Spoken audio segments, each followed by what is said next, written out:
In that role, Soleimani was believed to be a patron of the Shia militias that regularly attacked American troops during the Iraq War. He was also a major player in Syria during their civil war, as well as in the campaign against ISIS. Though he was little known to the American public, Soleimani was among the most famous living figures in Iran and also among the most powerful, according to some accounts, second only to the supreme leader of that country.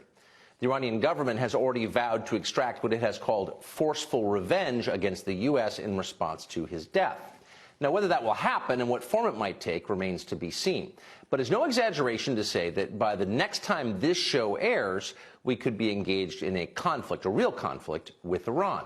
From Iran's perspective, we're already there. If Iranian forces killed the chairman of our Joint Chiefs of Staff, for example, would you consider it an act of war? You would.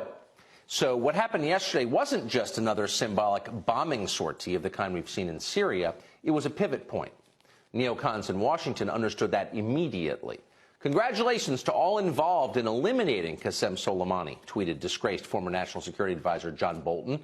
Hope this is the first step to regime change in Tehran, end quote. That, of course, has been the neocon objective all along. The president, though, has for years opposed that objective and in a statement said that regime change and war are not the point at all. We took action last night to stop a war. We did not take action to start a war.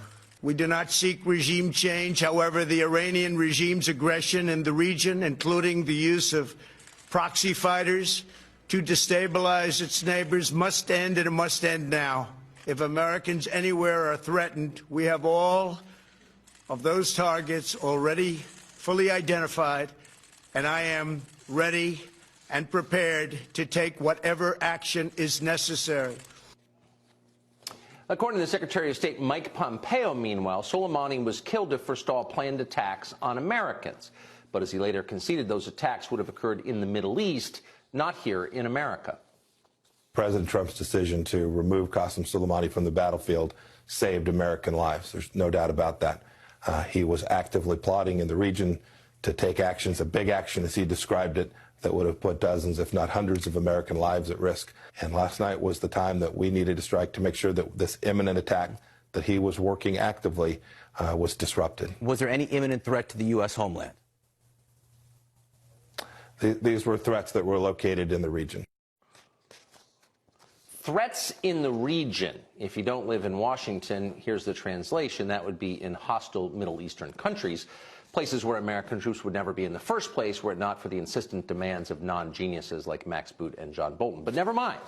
No one in Washington is in mood for big picture questions right now, questions the obvious ones like, is Iran really the greatest threat we face, and who's actually benefiting from this, and why are we continuing to ignore the decline of our own country in favor of jumping into another quagmire from which there is no obvious exit? By the way, if we're still in Afghanistan 19 years later, what makes us think there's a quick way out of Iran, and so on. Nobody is thinking like that right now. Instead, chest beaters like Senator Ben Sasse of Nebraska are making the usual warlike noises, the ones they always make. This is very simple, Ben Sasse wrote in a statement last night.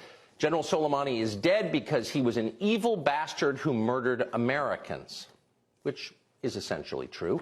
Soleimani was certainly a bad guy. But does that make killing him, quote, very simple? It does not. Nothing about life, and certainly nothing about killing, is ever very simple, and any politician who tells you otherwise is dumb or is lying.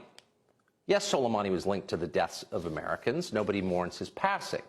But Mexico and China are also linked to the deaths of Americans. Each has flooded our country with narcotics from which tens of thousands of Americans die every single year. Not that anyone in power cares. So does that mean we get to bomb Oaxaca? Can we start assassinating generals in the People's Liberation Army? Maybe. Maybe Ben Sasse will call for that, too. He's a former consultant and a very tough character. But before we enter into a single new war, there's a criterion that ought to be met. Our leaders should explain to us how that conflict will make the United States richer and more secure. There are an awful lot of bad people in this world. We can't kill them all. It's not our job. Instead, our government exists to defend and promote the interests of American citizens, period. That's why we have a government. So has the killing of Soleimani done that? Maybe. No one in Washington has explained how. Instead, like Ben Sass, they're telling us what an awful person he was. He clearly was. So, that's irrelevant. Meanwhile, it's pretty clear that things could start to move in the wrong direction pretty quickly. We're praying they don't, but they could. How do we know that? Because we've seen it before. We fought quite a number of wars around the Middle East in recent decades. We attacked Saddam Hussein twice, as you know. In the end, we killed him. We invaded and occupied Afghanistan. We toppled Muammar Gaddafi in Libya. We fought ISIS in Syria and then, for some reason, stuck around. We're still there. We joined humanitarian missions in Lebanon and Somalia. Our special forces have been quietly fighting in Yemen, Pakistan, Niger, who knows where else, many other places. In every single place, each of these conflicts has turned out to be longer and bloodier and more expensive than we were promised in the first place. The benefits? Often they've been non-existent. A lot of lectures about how the people we're killing deserve to die. Certainly they did. Hope that makes you feel better. What do the American people think about all of this? Not that anyone cares. Well, it's too soon, strictly speaking, to know the killing of Soleimani happened just last night. But just 5 months ago, after months of supposed Iranian provocation, Americans didn't seem to view Iran as a major concern, not even close. In a Gallup poll taken last August, just 18% of Americans said that they backed military force to shut down Iran's nuclear program. 78% said they preferred diplomacy and economic sanctions alone. So in a democracy, you'd think this would matter. But as is so often the case, the preferences of actual Americans don't enter the equation at all. They're immaterial. In 2016, Donald Trump ran on a promise of fewer foreign adventures, considering the ones we'd embarked upon didn't work very well. He vowed instead to focus on our problems here at home, which are growing. Against the odds, he won that election, probably because of that promise. But ever since, Washington, including some around the president, have been committed to ignoring the results of that election and its implications. Washington has wanted war with Iran for decades. They've been working toward it. They may have finally gotten it.